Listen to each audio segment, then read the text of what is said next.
Assalamualaikum warahmatullahi wabarakatuh. Apa kabar kalian? Semoga kalian baik-baik saja dan tetap diberikan kesehatan oleh Allah Subhanahu wa taala. Bantu channel kami dengan cara subscribe dan tekan tombol lonceng kalian. Terima kasih. Semoga kisah ini bermanfaat.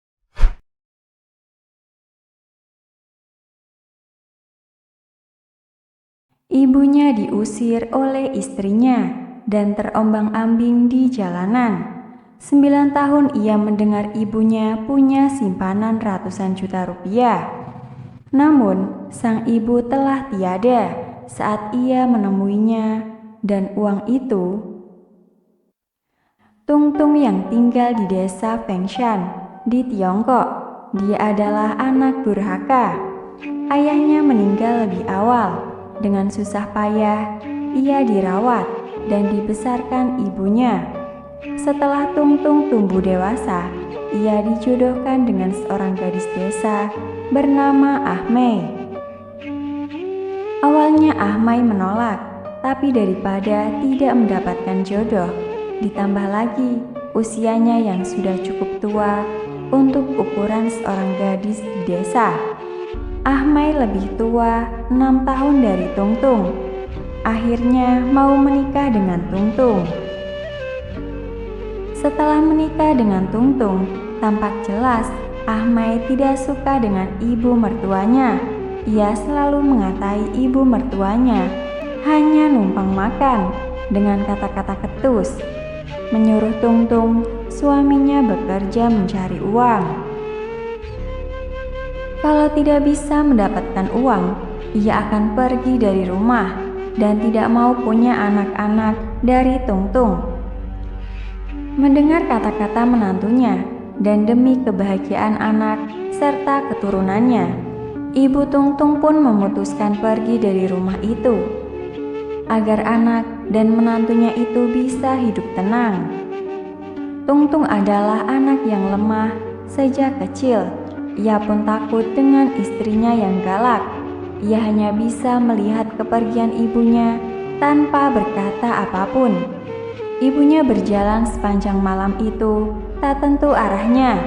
Paginya baru sampai di kota kabupaten.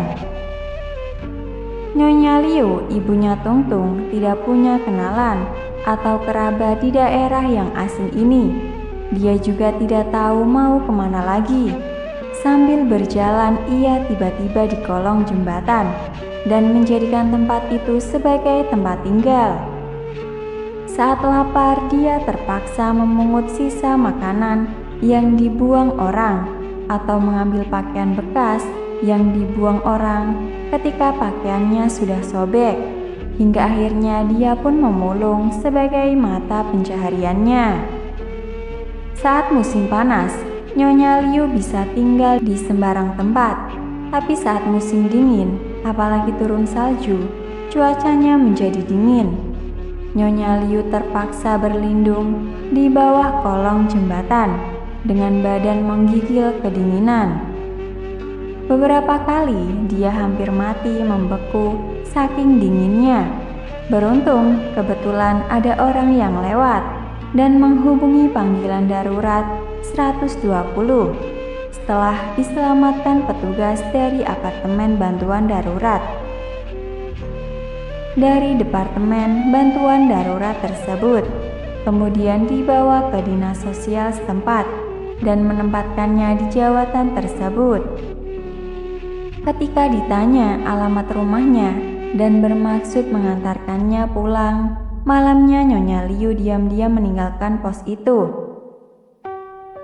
Kembali ke lolong jembatan tempatnya berlindung. Bagaimanapun juga ia tidak mau pulang ke rumahnya lagi. Setelah fajar, Nyonya Liu merasa tidak bisa lagi menetap di kota kabupaten ini. Kemudian dia memutuskan pindah ke kota yang lebih jauh. Selama hidupnya Nyonya Liu selalu tinggal di desa, tidak pernah bepergian jauh. Tapi ia merasa sudah menunaikan tanggung jawabnya setelah anaknya menikah dan tidak ada yang perlu dikhawatirkan lagi sejak itu. Nyonya Liu pun memanfaatkan kesempatan ini untuk melihat-lihat dunia luar, di mana langkah kakinya berjalan. disitulah dia berpijak. Sampai tak sanggup berjalan lagi dan menunggu Tuhan memanggilnya. Suatu hari Nyonya Liu akhirnya tiba di kota provinsi. Ia tampak bingung melihat banyaknya kendaraan yang lalu lalang. Ia tidak tahu harus kemana, harus mengikuti kemana langkah kakinya dan berhenti di sebuah jembatan, beristirahat.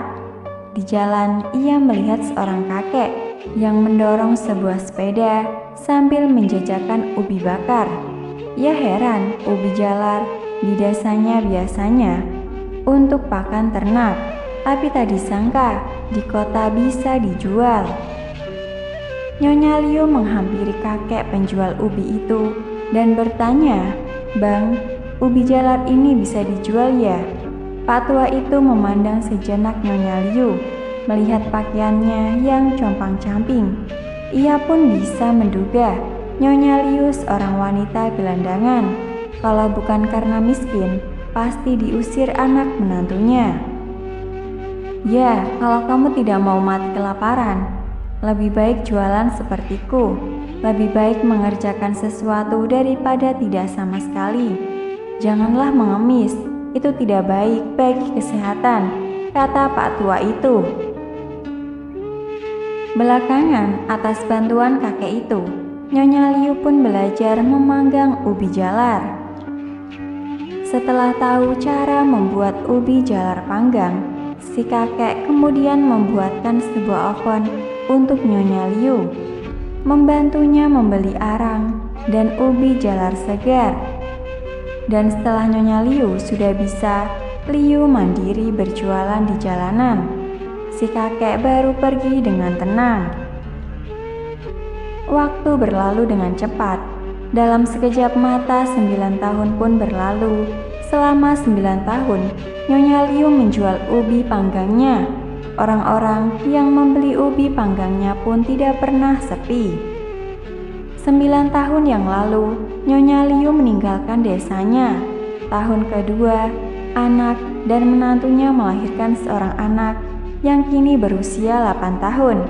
Suatu hari ketika anaknya pulang sekolah, ia bercerita pada ayah dan ibunya kalau nenek sudah makmur di kota. Orang-orang desa mengatakan nenek sekarang mempunyai simpanan banyak uang di kota. Tungtung dan Ahmei, istrinya, terkejut mendengarnya dan bertanya kepada anaknya dari mana kabar itu. Anaknya pun bercerita kalau ia mendengar semua itu dari kepala desa yang baru kembali dari pertemuannya di ibu kota provinsi. Untuk lebih meyakinkan, Tungtung pun bertanya pada kepala desa, dan ternyata memang benar seperti yang dikatakan bahwa ubi panggang Nyonya Liu juga diliput media ibu kota. Selama 9 tahun Nyonya meninggalkan desanya dan berhasil menabung dari hasil jualan ubi panggangnya. Tak disangka ibumu begitu hebat. Ayo kita jemput ibu. Jangan sampai mengecewakan ibu, kata Ahmei pada Tungtung, suaminya. Tungtung yang terharu dan gembira bercampur aduk itu tentu saja senang menjemput pulang ibunya. Suami istri itu kemudian pulang ke rumah dan setelah berkeramas, mereka segera naik kereta menuju ke ibu kota. Namun, Nyonya Liu masih menjajakan dagangannya. Seiring dengan berlalunya waktu, Nyonya Liu juga semakin tua, tapi semangatnya menjual ubi panggang tidak berkurang.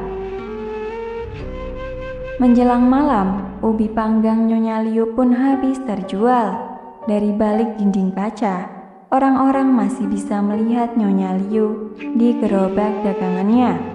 Tapi tiba-tiba, mereka melihat Nyonya Liu tersungkur di bawah gerobaknya, sepertinya tertidur. Beberapa orang merasa ada sesuatu yang tidak beres, lalu bergegas menghubungi nomor telepon darurat 120. Tak lama kemudian, dokter pun tiba di lokasi. Setelah sekitar setengah jam upaya penyelamatan, namun dengan menyesal, sang dokter memberitahu bahwa Nyonya Liu sudah meninggal. Orang-orang yang berkerumun pun hanya bisa mendesah sedih.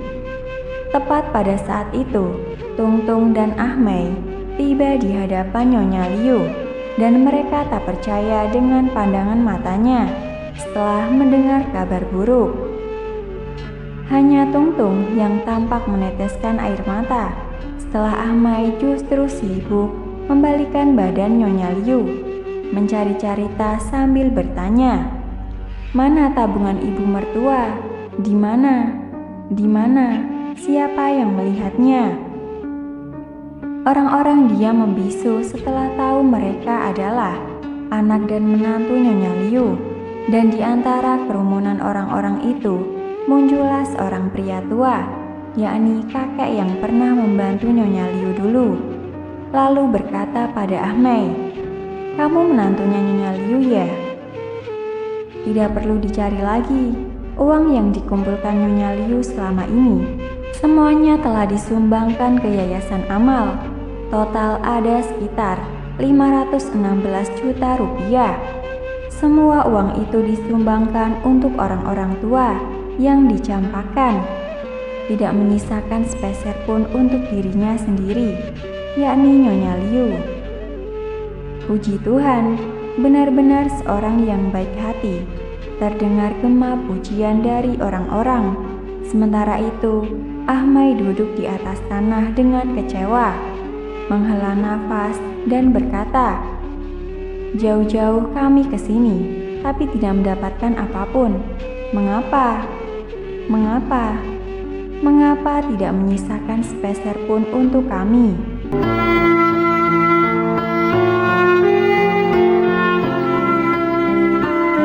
Assalamualaikum warahmatullahi wabarakatuh.